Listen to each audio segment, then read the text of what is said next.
오늘 설교 말씀 야고보서 1장 27절은 야고보서에서 기록하고 있는 세 가지 주요한 주제들 가운데 하나인 가난과 부에 대한 문제, 한마디로 요약하면 물질관에 대한 가르침입니다. 1장을 마감하는 제일 마지막 절이면서 2장을 준비하는 이음새와 같은 말씀입니다. 2장 1절에서 7절은 교회 안에서 가난한 자와 부유한 자 사이에 있는 차별의 문제에 대해서 사도 야고보는 이어가게 될 것입니다. 1장 9절에서 11절의 말씀을 우리 다시 한번 상기해 보겠습니다. 같이 읽겠습니다. 낮은 형제는 자기의 높음을 자랑하고 부한 자는 자기의 낮아짐을 자랑할지니 이는 그가 풀의 꽃과 같이 지나감이라. 해가 돋고 뜨거운 바람이 불어 풀을 말리면 꽃이 떨어져 그 모양의 아름다움이 없어지나니 부한 자도 그 행하는 일에 이와 같이 세잔하리라. 이 말씀은 물질에 대한 사도 야고보의 첫 번째 가르침이었습니다.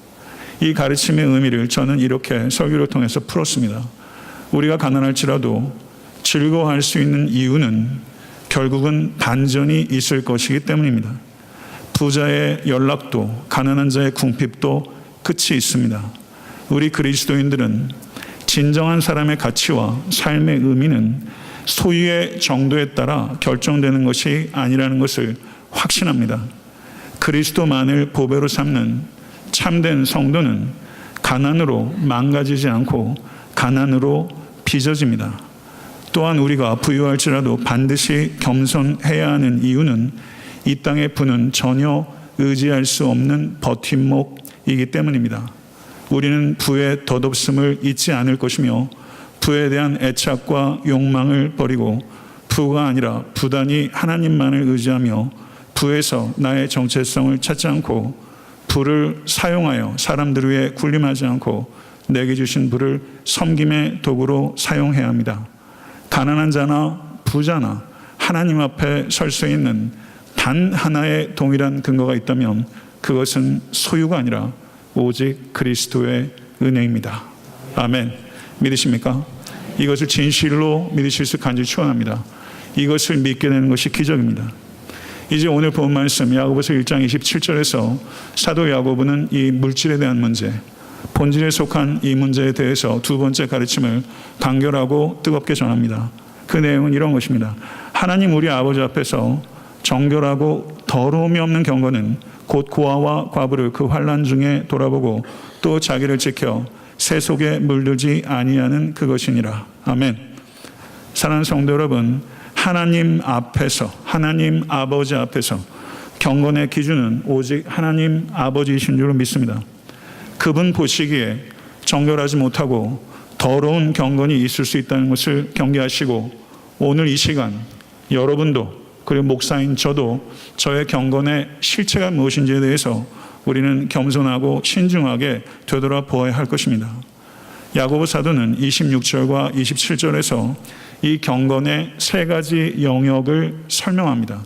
26절을 보시게 되면 경건의 첫 번째 영역으로서 혀를 다스리는 삶에 대하여, 27절의 두 번째 가난한 자를 돌보는 삶에 대하여, 세 번째 27절에 새 속에 물들지 않는 삶에 대하여 사도 야고보는 경건의 영역을 특별히 이 세 가지 영역, 구체적인 영역으로 경건을 이야기하고 있습니다. 물론 경건은 훨씬 더 포괄적으로 많은 내용을 이야기할 수 있지만 사도 야고보는 특별히 이 세 가지 영역에 대해서 이야기를 했고 저의 오늘의 설교는 이 두 번째 영역, 가난한 자를 돌보는 삶에 대해서 집중해서 말씀을 증거할 것입니다. 성도 여러분, 제가 신앙생활 하면서 저는 드림에 대해서 많이 배우지 못했습니다. 드림에 대해서 훈련 받을 수 있는 기회가 거의 없었습니다. 목사님의 설교를 통해서도 심지어 신학교의 강의를 통해서도 교회의 성경 공부를 통해서도 드림에 대해서 저는 훈련 받지 못했습니다. 제가 이번 설교를 준비하면서 드림에 대한 설교를 제가 가급적 의도적으로 회피했던 것에 대해서 저는 매우 깊이 회개했습니다. 제가 회개한 이유는 드림에 대한 이해와 훈련이 없이는 어느 누구도 하나님 앞에 온전히 들을 수 없기 때문입니다. 제가 성도님들께 이 드림에 대해서 가르치고 훈련하지 않았기 때문에 성도님으로부터 제가 의도하지 않았지만 참된 드림의 기쁨과 드림의 축복을 제가 뺏는데 일조했다고 저는 생각합니다. 제가 성경 본문에 강의를 하면서 이 물질에 대한 것이 나올 때, 새벽 예배나 수요 예배 때 이 드림, 헌금의 문제에 대해서 저는 설교했습니다마는 주일날 제가 본문을 택할 수 있을 때 저는 주일에 이 드림에 대해서 저는 의도적으로 설교하지 않았습니다. 저는 이것에 대해서 회개합니다. 그리고 성경을 보시게 되면 정직하게 구약과 신약에서 이 드림에 대해서, 나눔에 대해서 얼마나 많은 지면을 할애하고 있는가, 이것은 누가 봐도 분명한 것입니다. 그러나 거의 대다수의 성도님들께서는 이 드림에 대한 가르침을 성경 그대로 전하면 대단히 불편하게 여깁니다. 저 역시 불편합니다. 성도 여러분, 그러나 제가 한 가지 여러분에게 중요한 질문을 드리겠습니다. 제가 하나님의 말씀을 편집하는 자가 되기를 원하십니까? 아니면 하나님의 말씀을 있는 그대로 전하는 자가 되기를 원하십니까? 저는 여러분이 호불호와 상관없이 저는 결코 성경을 편집자가 되지 않을 것이며 저는 하나님의 말씀을 전하는 전달자가 될 것입니다. 오늘 각오하십시오. 불편하실 것입니다. 저도 불편합니다. 원고를 얼마나 만지작 했는지 몰라요. 이걸 뺄까 넣을까 많이 망설였어요. 그러나 오늘 여러분과 제가 불편을 감수하면서 이 말씀을 듣는다면, 믿고 순종한다면 오늘 여러분이 감수한 이 불편은 가치 있는 감수가 될 것이며 그리고 반드시 열매 맺는 감수가 될 것입니다. 저는 성경을 이야기하겠습니다. 11조에 대해서 이러쿵저러쿵 말들이 요즘 굉장히 많습니다. 11조에 대한 질문들을 제가 교회 안팎에서 받습니다. 11조를 드리지 않는 성도들이 많습니다. 11조를 드려도 꾸준히 드리지 않는 분들도 많습니다. 11조를 반대하거나 11조를 소홀히 여기는 가장 주된 이유 가운데 하나는 신약 시대는 율법의 시대가 아니라 은혜의 시대라는 것입니다. 그러나 성도 여러분, 11조는 율법이 있기 훨씬 전부터 있었습니다. 창세기 14장에 율법이 채 만들어지기 전에 하나님께서 전쟁에서 승리하고 롯을 구해온 이 아브라함이 하나님께 감사와 찬양으로 드렸던 것이 11조였고, 두 번째 11조에 대한 언급은 창세기 28장에 야곱이 베들의 들판에서 하룻밤을 자고 난 후에 11조를 하나님께 서원했습니다. 마태복음 23장 23절에서 화 있을진저 외식하는 서기관들과 바리새인들이여, 너희가 박하와 회양과 근처의 11조는 드리되 율법에 더 중한 바 정의와 긍휼과 믿음은 버렸도다. 그러나 이것도 행하고 저것도 버리지 말아야 할지니라.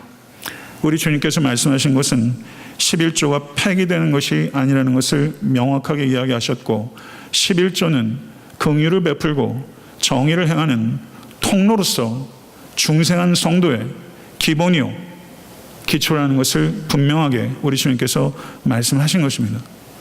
은혜 아래 있다는 것은 율법이 명하는 것을 지키지 않아도 된다는 뜻이 아닙니다. 예수님께서는 율법을 완성하러 오셨지 율법을 폐하기 위해 오신 것이 아닙니다. 그렇다면 그 다음으로 한번 넘어가 보겠습니다. 초대교회 성도들은 11조를 드렸을까요? 안 드렸을까요? 사도행전과 서신서를 보게 되면 11조의 언급이 거의 없습니다. 그래서 초대교회 성도들은 11조를 안 드렸다, 이렇게 논리적 비약이 생기는 것 같습니다. 사도행전 4장 33절 이하를 보게 되면 사도들이 큰 권능으로 주 예수의 부활을 증언하니 무리가 큰 은혜를 받아 그 중에 가난한 사람이 없으니 이는 밭과 집 있는 자는 팔아 그 판 것의 값을 가져다가 사도들의 발 앞에 두매 그들이 각 사람의 필요를 따라 나누어 줍니다. 아멘. 저는 이 말씀을 들을 때마다 너무 가슴이 뛰입니다. 이것을 문자적으로 우리가 적용하는 뜻은 아닙니다. 그렇지만 교회의 정신은 공공성에 있다는 것입니다. 초대교회 성도들이 이와 같이 유무상통하며 자기 것에 대한 탐욕을 죽일 수 있었던 것은 그들이 큰 은혜를 받았기 때문이고, 우리가 가장 죽이기 어려운 욕구는 성욕이 아니라 물욕입니다. 물욕은 내 의지로 못 죽입니다. 부활신앙으로 죽일 수 있습니다. 이 세상이 다가 아니며 우리는 반드시 새롭게 태어날 것이라는 것을 믿는 부활신앙이 있을 때 우리는 탐욕을 죽일 수 있는 것입니다. 그래서 초대교회 성도들에게 11조는 상한선이 아니라 출발선이었습니다.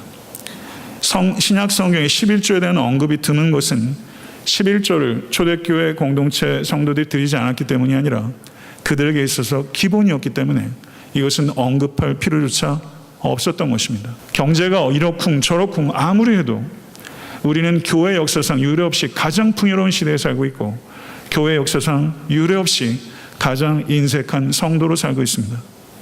사랑하는 성도 여러분, 율법의 기준과 은혜의 기준, 어떤 기준이 더 높습니까? 은혜가 결코 낮은 기준이 아니라는 것입니다.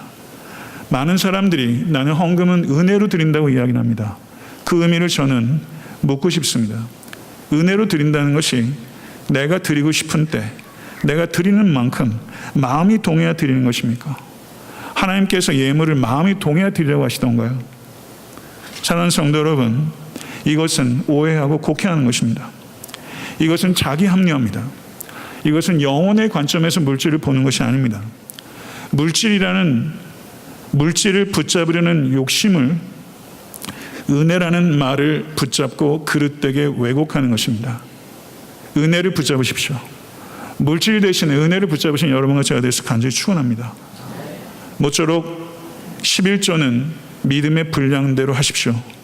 그러나 여러분들이 드리지 않는다고, 드리지 못한다고 11조가 비성경적이라고 호도하지 마십시오. 성도 여러분, 11조를 할 여유가 없다고 말씀하신다면 소득이 늘면 하시겠습니까? 소득이 얼마가 되면 하시겠습니까? 그런데 통계를 살펴보면 소득이 늘면 11조는 줍니다. 소득이 늘어날수록 11조를 하지 않습니다. 여러분과 저는요, 악합니다. 우리는 항상 드리지 않아도 되는 이유를 찾습니다. 기가 막히게 찾습니다. 자식도 가르쳐야 합니다. 외식도 해야 합니다. 여행도 가야 합니다. 옷도 사야 합니다. 차도 바꿔야 합니다. 집도 사야 합니다. 빚도 갚아야 합니다. 한번 질문을 묻겠습니다. 여러분의 삶의 규모를 10%를 줄이면 정말 살지 못합니까? 불가능합니까? 미국 교회가 11조를 드리지 않는데요, 목사님? 맞습니다. 미국 교회도 드리지 않는 사람도 있고 우리보다도 더 열심으로 헌신하여 드리는 사람들도 많아요. 성도 여러분, 미국 교회 성도들 가운데는 죽을 때 교회의 전세자를 희사하거나 사회에 통 크게 기부하는 사람들이 많습니다. 여러분의 유언에 자식 목은 있지만 하나님의 목은 있습니까? 유언장에 정말 포함시키셨습니까? 빌리 그레이엄 목사님은 11조는 성도의 의무라고 분명히 말했습니다. 여러분과 저의 기준은 미국 교회도 아니고 유럽 교회도 아니고 이 지구상의 어느 곳에 있는 교회도 아니고 여러분과 저의 기준은 성경인 줄로 믿습니다. 어떤 분들은 그렇게 말씀하세요. 목사님, 요즘 교회 너무 타락했어요. 어떻게 믿고 교회 헌금을 내요? 건축 헌금을 드리면 건축하는데 안 쓰고 딴 데 써요. 그래서 헌금을 되찾아가는 일들도 있다. 이런 얘기도 참 많이 들어요. 안타까워요. 그러나 저는 상식에 준해서 얘기하지 않고 성경 얘기를 해보겠습니다. 예수님 당시에 성전은 극도로 타락했습니다. 비둘기, 성전 밖에도 비둘기가 셌습니다. 그런데 거기서 아무리 실하고 깨끗한 비둘기 갖다도 불합격입니다. 성전 경내에서 파는 것만 받았어요. 가격이 얼마였는지 아세요? 15배였습니다. 예수님께서 마가복음 11장에서 성전에서 동전 바꾸는 자, 비둘기 파는 자를 상을 냅다 엎으셨어요. 오죽하면 그렇게 하셨겠어요. 그런데 마가복음 12장에서 예수님께서 두렙돈을 그 타락한 성전에 바친 과부를 칭찬하셨어요. 이거를 우리가 깊이 생각해야 됩니다. 애타한테 섬기는 교회가 이제 9년 한 5개월 정도 됐어요. 성도님들의 기준이 다 다르시겠지만 저는 애타한테 섬기는 교회가 최선을 다해서 투명하게, 최선을 다해서 효율적으로 재정을 운영해왔다고 저는 믿습니다. 1년에 2번 감사합니다. 회계사라든가 경험적으로 재정을 교회에서 관리해 보셨던 분들이나 나이에 따라 배분해서 남녀 성별도 가급적이면 조금 균형 있게 해서 저희가 감사합니다. 혹 재정에 대해서 의문이나 건의사항이 있으면 재정부 찾아가세요. 그리고 감사한 분에게 물으세요. 질문하세요. 만족할 만한 답변이 있을 때까지 대답 들으십시오. 거기서도 대답이 온전치 못하면 저에게 오십시오. 지금부터 저는 제 이야기 조금 하겠습니다. 이 부분을 제가 할까 말까 되게 망설였어요. 제 정부가 제가 돈 쓰는 거를 어떻게 쓰는지 정확히 알아요. 제가 쓸 수 있는 돈이 도서비와 경상비가 있습니다. 목회자들이 도서비를 책 정해놓고 책을 안 사는 경우가 있어요. 전 도서비 100% 책 삽니다. 제 방에 들어오시면 책이 많아요. 제가 다 읽은 책 아닙니다. 읽을 책입니다. 그리고 저희 교회 부목사님들 주모사 좀 뻔하잖아요. 설교하고 가르쳐야 되는 책이 없어요. 책 보라 이거예요. 그리고 열심히 공부하라고 제가 책 갖다 줍니다. 그래서 전 책을 많이 했어요. 제가 은퇴하고 그리고 더 이상 책이 필요 없을 때 저는 교회에 의탁할 겁니다. 제가 거기다가 밑줄 많이 치고 메모도 했어요. 제가 무슨 생각했는지, 어디에 있는지, 뭘 고민했는지 그 책 성도들이 보면서 생각할 수 있지 않겠어요? 저는 그래서 책을 그렇게 준비하고 있어요. 저는 목회자의 경제적 수준을 생각해요. 왜냐하면 저 혼자 하는 게 아니라 제 후임도 있고 하니까. 저는 제가 50대입니다. 50대 평균적인 사람의 경제적 수준, 전 거기에 맞추고 싶어요. 목회자가 지나치게 부유하거나 목회자가 청빈 낙도한다고 이야기하는 것, 그것도 저는 웃기는 것 같아요. 저는 제 부유함이나 청빈함으로 주목받고 싶은 생각 눈동한 낚시도 없습니다. 전 그리스도만 나타내기를 원해요. 제 살에 관심 많으시죠? 사무총회 때 보세요. 그리고 의견 내주세요. 과하다면 말씀해 주세요. 줄이겠습니다. 저는 한 번도 제가 살에 올리겠다는 게 한 적 없습니다. 얘기한 적 있어요. 동결하겠습니다. 줄이겠다고 얘기했어요. 작년에도 줄이겠다고 얘기했습니다.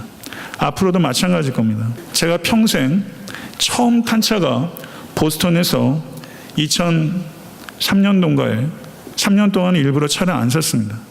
동료 유학생에게 $10,000 주고 검은색 닛산 얼티마를 샀어요. 그리고 잘 탔어요.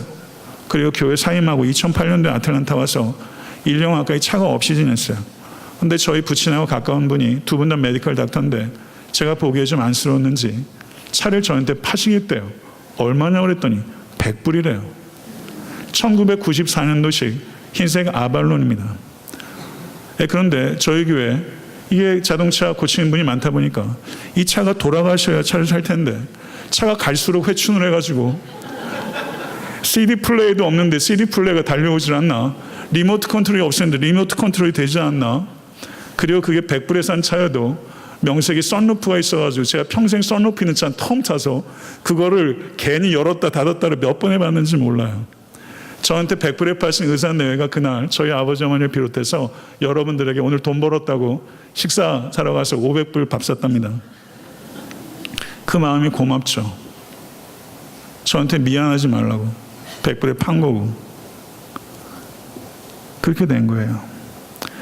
그러니까 제가 그 차를 타고 다니니까 장로님들이 좀 보기가 좀 그러셨는지 차를 바꿔 계시겠다고 두 차례 얘기를 하셨어요.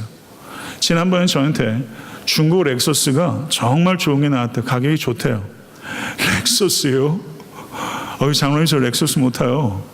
제가 중고를 사는지 새 차로 사는지 어떻게 알아요? 그러면 중고로 산 거라고 제가 항상 붙이고 다녀야 될 텐데 전 그거 어려울 것 같은데요. 저는 한국 차를 사야 될 것 같습니다. 그리고 제 돈으로 사겠습니다. 그런데 그건 허언이 됐어요. 교회에서 해주셨어요. 고등권에서 제가 공부할 때 학교 총장 주차장이 있어요. 그럼 총장이 주차하는 곳이 건물이 있고 있는데 총장 주차장 커다란데 차는 작더라고요. 한국 소형차에 있었어요. 그래서 잠깐 물끄러미 쳐다봤어요. 참 좋다. 나 이런 학교 와서 참 좋다. 제가 앞으로 한 15년 정도 목회 생각하면 저는 은퇴할 때까지 탈 수 있지 않을까 그런 생각하고 있어요. 저에게 너무 과분하게 해주셔서 사실 사양하고 싶었는데 그냥 사양하지 못했던 거 성도님도 이해해 주시기 바랍니다. 교회에서 제 은퇴원금을 들어주고 계세요. 역시 사양했었어요. 저희 교단 목사들이요 처지 딱합니다. 저희 교단 목사들이 은퇴하면 아무것도 없습니다. 몇 년 전에 교단 총무가 손을 들고서 하나 내었어요. 우리 1년에 $100씩만 냅시다. 그게 뭔지 아세요? 목사나 사모가 상을 당하면 장례비가 없는 거예요. 그런 사람이 너무 많아서 $100씩 하재요. 그게 저희 교단 목사가 갖고 있는 복지 전부예요. 그것도 없어졌어요. 교회에서 은퇴원금 해주신다길래 제가 그냥 받았어요. 교회에서 제 은퇴연금을 준비해 주시지만 저는 은퇴할 때 교회에 두고 갈 것을 준비할 것입니다. 저는 더 많이 드리는 것에 본이 되려고 할 것이고 제 소유 자체를 줄이는 것에 본이 되어 갈 것입니다. 전 집사람한테 이런 얘기를 했어요. 내가 당신보다 9살 많은데 내가 먼저 죽겠지? 그럼 내가 먼저 죽으면 소유를 확 줄여. 그리고 당신이 죽으면 완전히 털어버려. 그리고 교회에 드려. 제가 그렇게 얘기했어요. 별로 감이 없더라고요. 근데 종종 아내와 이야기를 해왔어요. 저는 이 생각을 적어도 10대 때부터는 해왔던 것 같아요. 집사람들 많이 공감해 줘요. 저는 이만큼이 가능할지 모르지만 저는 이런 방향으로 갈 것이고 적어도 이 생각은 30년 이상은 저한테 묵은 생각이에요. 그러나 만약에 성도님들께서 애타한테 섬기는 교회가 믿음지 못하다면 공신력 있는 기독교 기관에 기부하세요. 만약에 아무 행동도 안 하고 계시자면 교회의 부조리가 어떻고 부패가 어떻고 핑계 삼아 하나님 것 하나님께 드리지 않는 죄 부디 범하지 마십시오. 이제 저는 드림에 대해서 실제적인 부분을 말씀드리겠습니다. 저희 부모님이 지금 한국에 가셨어요. 그래서 한 2달을 머무세요. 여기 노인 아파트 사세요. 가서 렌트비를 낼까요? 안 낼까요? 렌트비 꼬박꼬박 냅니다. 성도 여러분, 우리가 렌트비도 계획에 따라 내는데 유독 하나님께 드리는 것은 무계획해요. 렌트비 내는 만큼도 무계획해요. 하나님께 첫 열매를 드리지 않고 남은 것을 드리게 되면 남은 것은 필연적으로 적어지고 없어지게 됩니다. 하나님께 드리는 드림이 계획이 없이 즉흥적이 될 수밖에 없는 것이죠. 성도 여러분, 매주 주급이 있으면 매주 드리고 매달 월급이 있으면 매달 드리는 것이 옳습니다. 주급을 드리면서 받으면서 월말까지 기다리고 월급을 받으면서 연말까지 기다리다 보면 의도하지 않았는데 손가락 사이로 하나님의 것이 빠집니다. 저희 집은 재정관리를 집사람이 다 합니다. 제가 거기까지 신경 쓸 여력이 없어요. 제가 수표 써본 적 한 번도 없습니다. 그러다 보니까 헌금 드릴 때 그냥 아내가 써서 내는 거예요. 근데 이번에 제가 설교를 준비하면서 그거 참 생각이 짧았구나. 그걸 느꼈어요. 부부와 같이 있으면서 소액이라도 기도하면서 거기에다 헌금을 쓰고 아이들이 조금만 자라면 아이들한테 헌금 다 드리잖아요. 애들한테도 헌금 가르쳐야죠. 헌금 안 가르치면서 애들한테 어떻게 희생적인 성경을 가르칩니까? 신앙교육의 핵심은요, 헌금 교육이에요. 그래서 거기에다 쓰면서 집사람과 제가 같이 기도하거나 적어도 격주를 해도 제가 쓰면서 하나님 이 헌금이 하나님께 기쁨이 되고 여기에 이게 기계적으로 드리는 것이 아니라 제 고백이 담기고 그리고 이것이 찾아갈 할 곳을 바르게 찾아갈 수 있도록 도와주세요 라고 기도하는 것이죠. 우리가 예배를 드리면서 찬양도 하고 설교도 듣고 그런데 헌금도 예배입니다. 헌금도 예배예요. 이런 말이 있습니다. 미국에서의 최악의 날은 가난한 나라의 최고의 날보다 풍족하다. 정말 맞더라고요. 우리가 아무리 최악이라고 해도 여기에서 최악의 날이 가난한 나라의 최고의 날보다 풍족해요. 제가 남미를 가보면 금방 알아요. 아프리카 가보면 더 할걸요. 저는 여러분과 제가 더 희생적이어야 된다고 생각합니다. 1년에 10만 불 수입 있는 분이 10,000불을 헌금으로 드렸어요. 1년에 10,000불이 있는 분이 수입 있는 분이 1,000불을 드렸어요. 누가 더 희생적으로 드린 것입니까? 교회는요, 목사는요, 10,000불 드린 분을 봅니다. 그게 현실이에요. 그런데 하나님은요, 어떤 분의 헌신이 더 희생적이라고 생각할까요? 10,000불을 드린 분은 1,000불을 드린 분의 10배를 드렸습니다. 그렇지만 그분은 자신을 위해서 90만 불을 남긴 것입니다. 10배를 더 남긴 것입니다. 진정한 관대함은 무엇입니까? 드린 금액만을 가지고 말할 수 없다는 것입니다. 인간은 드린 금액만을 가지고 생각합니다. 그러나 하늘에 계신 하나님께서는 진정한 관대함은 얼마를 남기고 드렸느냐에 따라 결정하십니다. 예수님께서 두렙돈을 바친 과부를 칭찬하시면서 모든 사람보다 많이 넣었도다. 아멘. 여러분과 제가 믿는 주님은 이 정도입니다. 두렙돈을 드린 사람을 얼마나 쟁쟁한 사람들 많았겠어요. 그런데 더 많이 넣었도다. 그녀의 드림이 더 희생적이다.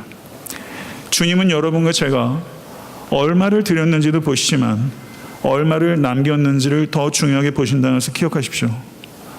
저는 성도님들께 하나님께서 물질적 축복을 주시기를 간절히 소원합니다. 돈 벌기 어려운 거 압니다. 그러나 물질적 축복을 받으셨다면 거기에는 나누어야 될 목이 있다는 것을 잊지 마십시오. 물질적 축복이 올 때 생활 수준이 올라가죠. 그러나 물질적 축복을 주신 하나님의 뜻은 여러분과 저의 생활 수준을 높이라는 것이 아니라 드림의 수준과 나눔의 수준을 높이라는 것입니다. 우리는 우리 자녀에게, 우리 자녀들이 다 봅니다. 다 봐요. 우리가 헌금 어떻게 드리는지 자녀들이 봅니다. 희생적 헌금을 자녀에게 가르치십시오. 희생적 헌금을 드리면요, 세상 사람들은 미쳤다고 그래요. 제정신이 아니군. 목사 배부르게 하려고 그렇게 헌금하냐고 아마 이렇게 얘기할걸요. 교회 내에서도 아마 희생적으로 헌금을 드리면 다른 성도들이 혀를 찰지도 몰라요. 비이성적이라고요. 희생적인 헌금이란 내가 가지고 싶은 것을 내려놓는 것입니다. 바자 외에 버려도 되는 물건 가져다 놓는 것처럼 여러분들의 희생과 마음이 전혀 담기지 않는 물건, 예물 하나님께 드리는 것 부끄러워하십시오. 희생적으로 헌금을 해야 합니다. 비이성적으로 보일 만큼 헌금을 할 수 있다면 얼마나 좋을까요? 복음을 전파하고 가난한 자를 돕기 위해서 희생적으로 하나님께 드린 비이성적인 행동이 저 천국에 가게 되면 그것이 얼마나 이성적인 행동이었는지 우리는 분명하게 깨닫게 될 것입니다. 부디 이성적으로 드리십시오. 저는 우리 애틀랜타 섬기는 교회에 드림에 대한 격려와 간증과 모범이 넘치고 그리고 저희 가정이 그 한 일환으로 모범이 되길 간절히 바라고 드림의 비전이 세워지고 드림의 기쁨과 축복이 가득하기를 간절히 소원합니다. 부디 사랑하는 성도 여러분, 입술로만 주님을 따르지 마십시오. 여러분의 지갑도 제 지갑도 우리 교회의 지갑도 그리스도를 따라야 하는 것입니다. 이와 같은 삶으로 헌신하십시오. 저는 오늘 영적인 설교를 한 것입니다. 부디 불편 감수하십시오. 그리고 깊이 숙고하십시오. 그리고 믿음에 따라 결단하신 여러분과 제가 될 수 있게 되기를 우리 주 예수 그리스도는 간절히 축원합니다. 기도하겠습니다.